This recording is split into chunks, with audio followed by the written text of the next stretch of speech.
Hey there, welcome back to my channel, or hello if you're new. My name is Raven, and today I just wanted to share my experience with trauma and productivity.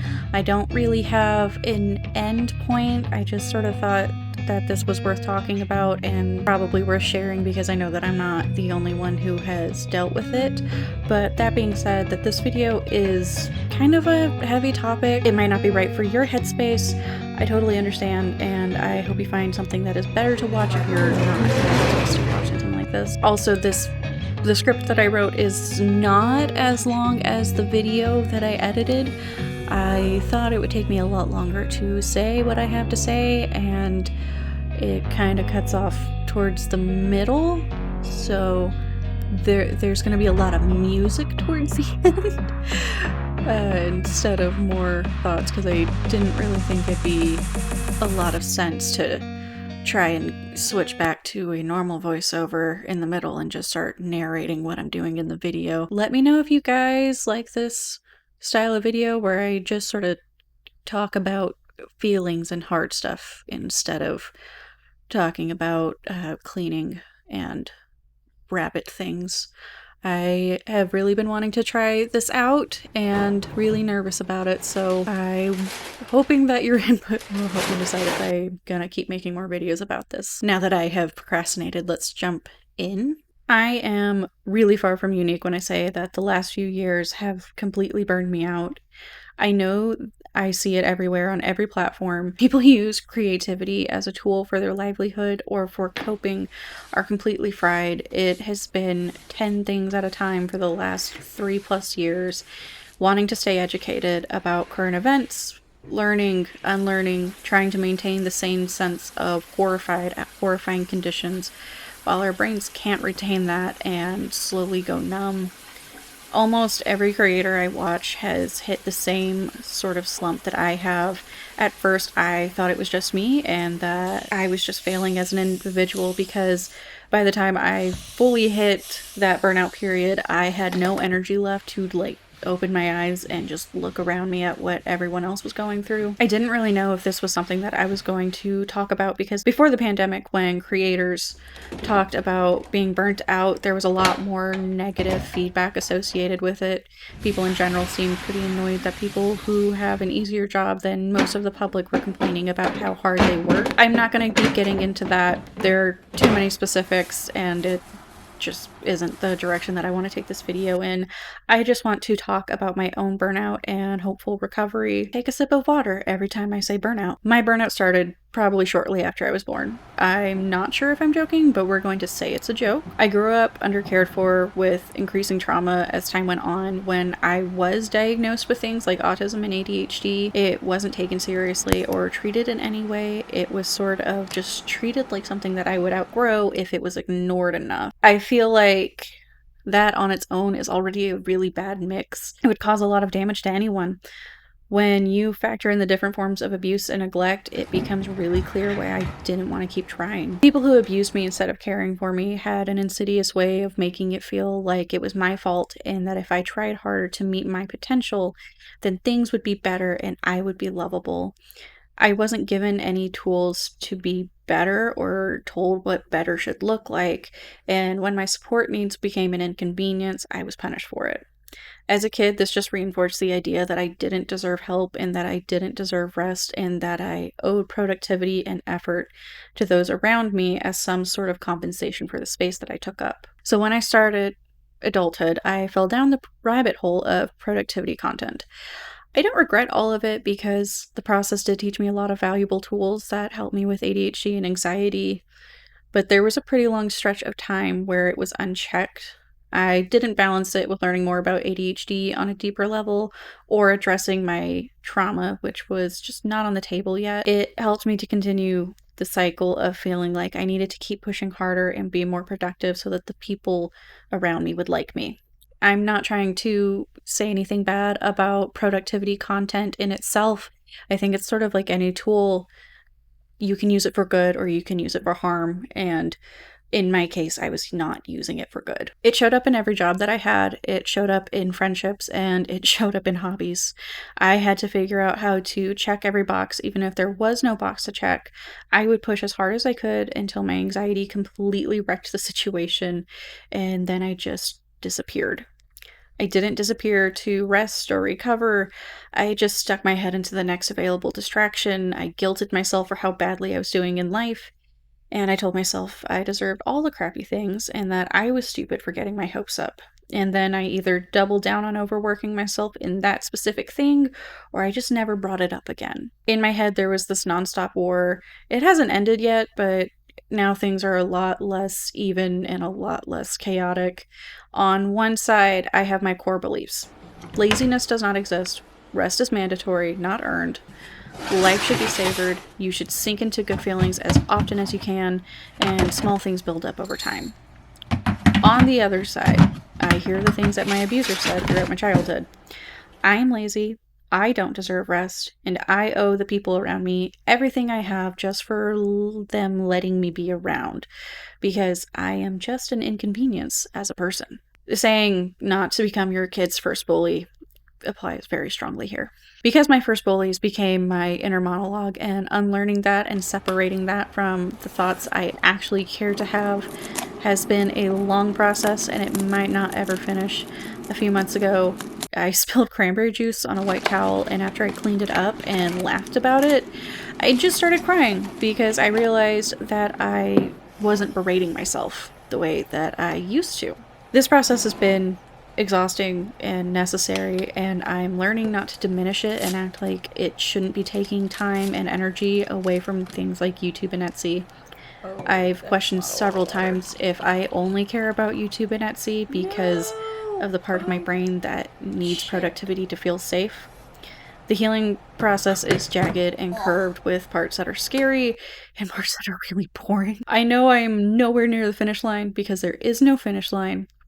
But this process of learning that it is safe to rest and to not shame myself has been rewarding and extremely necessary. Ever since I was aware that I was using anxiety and adrenaline as the fuel for getting anything done, I've been worried that I would reach a day where I just no longer could do anything. Either I would have tended to my anxiety enough that I couldn't force it, or I would reach an ultimate breaking point and I would no longer be able to move. I knew that it was possible for other people to function without using their anxiety as some sort of fuel. I was afraid that I wouldn't because I was broken. I'm still trying to come to terms with the possibility that I might not ever be able to be as productive as I want to be, and that I will have to continue doing less in the long-term future and not just a window of time before I try to force myself into a higher productivity that I perceive as normal or aspiring. That doesn't mean that I'll never finish a project again, or that I can't try to give myself schedules to stick to, and it doesn't mean that I won't be able to do anything meaningful in the future. It might mean that I never grow on social media like I hoped, because we know that the algorithm favors not slow and not unsteadily paced uploads. It might mean learning a new skill set that is more manageable for my neurodivergent and chronically ill self to have some sort of income so that doesn't break me as a person every few months.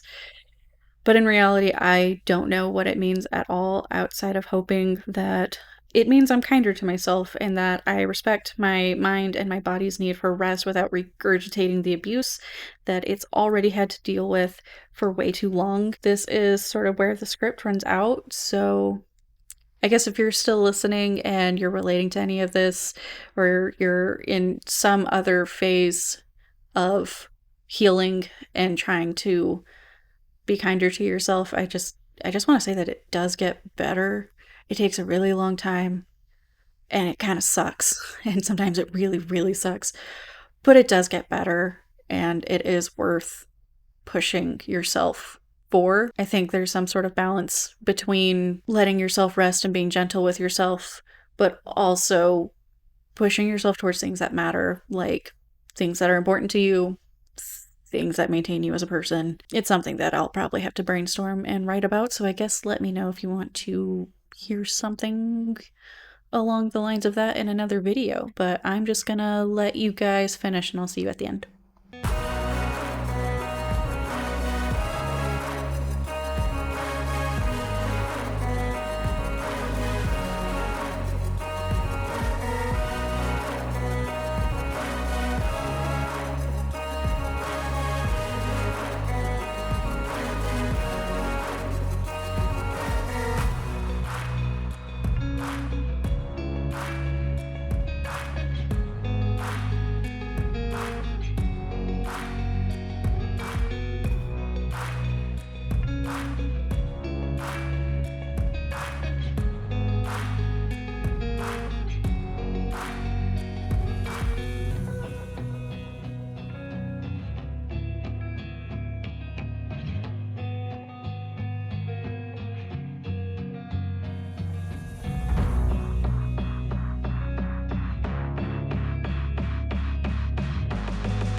Thank you so much for letting me ramble. I really hope you guys enjoyed this video. Please hit subscribe if you want to see more videos like this in the future. Leave me a cloud and emoji in the comments below if you're still listening and if you like these rambly voiceovers. I hope you are having a wonderful day or that tomorrow is better, and I will see you guys in the next video.